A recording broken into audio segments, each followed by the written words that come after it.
Shalom Ouvracha, Shavua Tov, j'espère que vous êtes en pleine forme, que vous avez profité en fait d'une grande proximité avec Hachem pendant tout ce Shabbat et que vous avez rechargé les batteries pour aborder cette semaine avec beaucoup de force, de joie et d'espoir, Be'ezrat Hachem.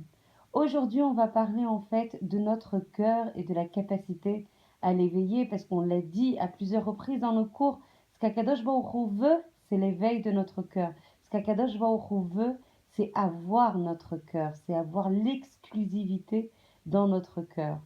Alors on va parler d'une chose en fait qui est fondamentale, qui est essentielle, qui est de dire le pourquoi des souffrances. Est-ce qu'elles sont là en fait pour réparer, mais est-ce qu'elles sont là aussi pour nous permettre de nous rapprocher d'Akadosh Baruch Hu. Donc bien sûr que la souffrance répare, que la souffrance par la tension qu'elle crée permet de raffiner, d'épurer, d'enlever les tâches qui peuvent résider sur l'âme, sur la neshama, lorsqu'il y a eu des avérotes qui ont été faites, mais elle a aussi pour finalité de rapprocher les cœurs d'Akadosh Baruch Hu, d'éveiller le cœur à la proximité avec Hachem, d'éveiller les sentiments avec Akadosh Baruch Hu, d'éveiller la relation exclusive que désire plus que tout Akadosh Baruch Hu. Et la réciproque est vraie parce que quand on sent la proximité avec Akadosh Baruch Hu, quand on reconnaît la bonté d'Akadosh Baruch Hu et ses immenses bienfaits, quand on reconnaît à quel point nous on est petits et à quel point Akadosh Baruch Hu déverse ses chassadim malgré le fait qu'on puisse lui causer des fois de la peine, alors on ne peut que se rapprocher d'Hachem. On n'a envie que de le servir, on a envie de se rapprocher de la source de tout bien. Donc on va parler de la finalité des souffrances, cette fois-ci en fait pour favoriser la proximité et le réveil des sentiments vis-à-vis d'Akadosh Baruch Hu. On va parler évidemment, comme d'habitude, à travers une histoire ou une métaphore qui va essayer de nous rendre concrète ce principe profond, parce que des fois on se dit, nous on n'a pas envie des souffrances, on ne veut, comme c'est écrit dans la Gemara, ni les souffrances, ni leur sachar, ni leur mérite. On ne veut pas les souffrances, on n'est pas venu là, on n'est pas comment dire, une religion, Rasvé Shalom, ou un judaïsme qui encense les souffrances, Rasvé Shalom, au contraire. Nous, on veut être en joie, on veut être en épanouissement, on veut servir à Kadosh Baruch Hu avec le stade ultime de la Avodat Hashem, qui est la joie. Donc, on ne veut ni les souffrances, ni leur mérite. Donc, une femme, on raconte sur une femme qu'elle avait tout pour être heureuse. Elle avait de bons amis, elle avait de merveilleux parents, elle avait un travail passionnant et d'excellentes perspectives pour trouver un conjoint. Lorsqu'elle ouvrait son sidour chaque matin, elle s'adressait avec Hachem avec une telle sérénité qu'on pouvait l'associer, cette sérénité, à une certaine suffisance dans le cœur. Avec le temps, c'est très spécial, elle ne trouvait aucun chidour pertinent. Aucune perspective de mariage ne se profilait et ne semblait se concrétiser. Du coup, la jeune femme fut envahie de crainte et elle commença à souffrir à l'intérieur d'elle-même. Elle se dit tout roulé, même les perspectives en fait de chidour étaient intéressantes, on avait l'impression qu'elles avaient du sens et tout d'un coup, il n'y a rien qui se passe. Et si je ne me mariais jamais? Mais qu'est-ce qui va m'arriver si je dois rester toute seule toute ma vie? Dès lors, lorsqu'elle priait, il n'y avait plus cette sérénité, il n'y avait plus cette suffisance. Ses prières sortaient du plus profond de son cœur, du plus profond de sa neshama. Elle était en profonde supplication vis-à-vis d'Hachem par rapport au manque de sérénité, par rapport à l'insuffisance de calme intérieur qu'elle ressentait. Et elle tentait d'atteindre Hachem de toutes ses forces. Elle avait besoin plus que tout de se sentir proche de lui. Et elle attendait chacun des mots aides, chacun des moments, c'est-à-dire les 3 prières par jour, plus tous ceux par lesquels en fait on peut se rapprocher d'Hachem, non pas avec notre amida, mais avec le dibour tout simplement, avec notre cœur. Elle attendait ces moments avec beaucoup d'impatience. Elle les attendait les uns après les autres. Et dans ses difficultés, elle avait trouvé la clé à ses problèmes. Il y avait un grand rave qui disait, le rave à Cohen, qui disait « Tout problème est structuré de telle manière que la tfila peut le surmonter. Toute chose qu'Hachem veut apporter à nous tous, les êtres qu'il a créés, au monde entier, peut également avoir des effets opposés, lo alenu. Et lorsque la personne ressent une peur appropriée et lorsqu'elle prie, alors là, le bien peut se produire. Et le Rav, le Mashgiach de la Yeshiva de Mir, il disait en Europe, il a approfondi un peu plus ce point crucial et il a dit que si nos sentiments de peur nous incitent à prier, alors il en ressortira du bien. Quand il y a des situations de tragédie, quand il y a des situations de tension, comme on a pu le connaître en Israël et notamment à Jérusalem ou partout ailleurs, quand on a ce profond sentiment d'exclusivité, de devoir se remettre à Kadosh Baruch Hu, de se rapprocher à tout prix d'Akadosh Baruch Hu, alors le bien peut en résulter. C'est là que le bien peut se produire. Parce que si la peur est là et elle ne nous permet pas de prier, elle nous immobilise, elle nous fige, elle nous tétanise et on ne comprend pas que par là, Akadosh Baruch Hu veut notre proximité, Akadosh Baruch Hu veut nous déverser notre bien, les bienfaits en fait qui nous reviennent, mais que malheureusement, si nous on ne fait pas les actions en fait par le bas, par le monde d'en bas, par le monde de la Asiya, alors Akadosh Baruch Hu, par miroir, ne peut pas déverser le bien qui nous revient.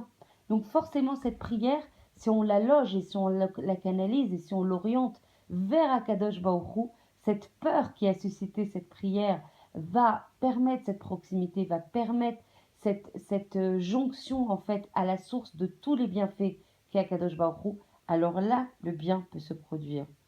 En fait, notre façon habituelle de penser nous incite à prier lorsque l'adversité apparaît. On préférerait que la difficulté ne se présente pas du tout. On n'a pas envie, nous, de ces tensions. On n'a pas envie de ces insécurités. On n'a pas envie, en fait, de situations, en fait, où la personne est prise, en fait, de peur, voire de panique. Et le Rav Yerucham explique que cette vision des choses indique un manque de compréhension certain en ce qui concerne ce qui se passe réellement quand ces souffrances apparaissent. En fait, la finalité, et ça c'est vraiment un principe qu'il faut absolument intégrer dans cette période de Chevlé Mashiach où les souffrances se succèdent et on a l'impression qu'on ne verra jamais le bout du tunnel.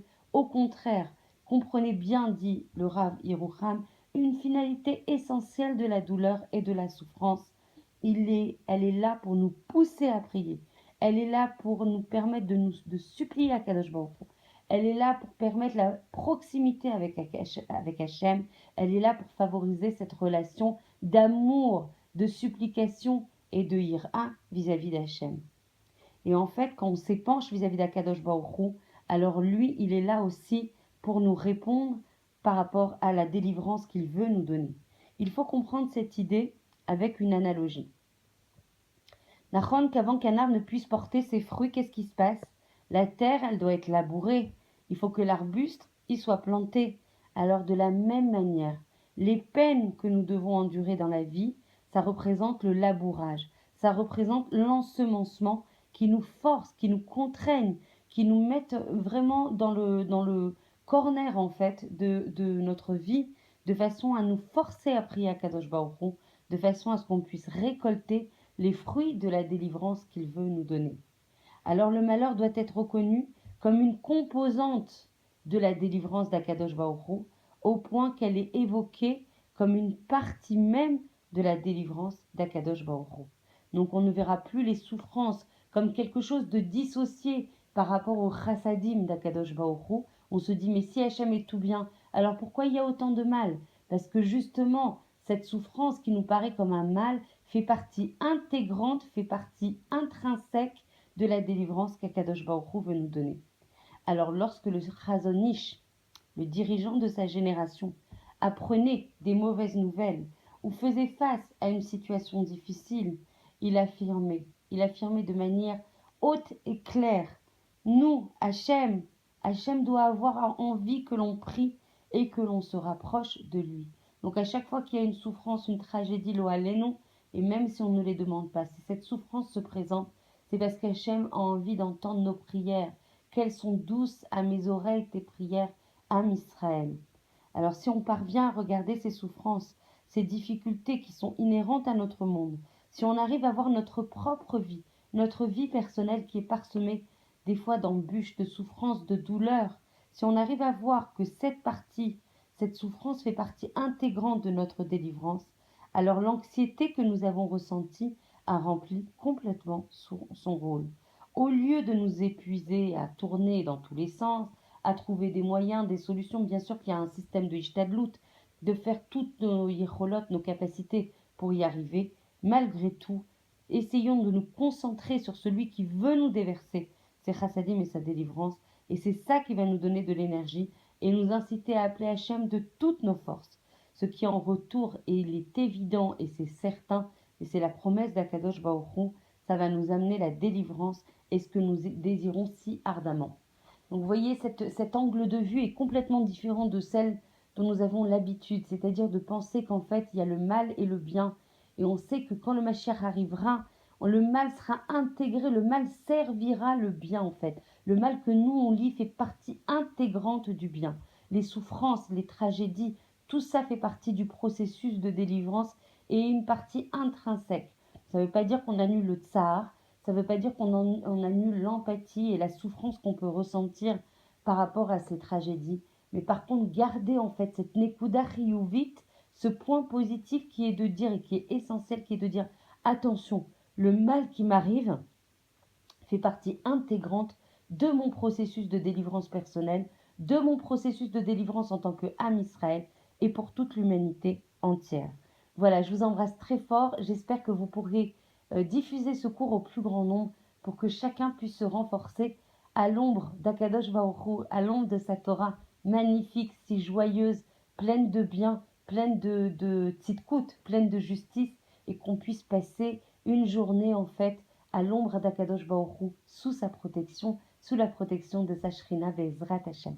Je vous embrasse très fort et je vous retrouve demain.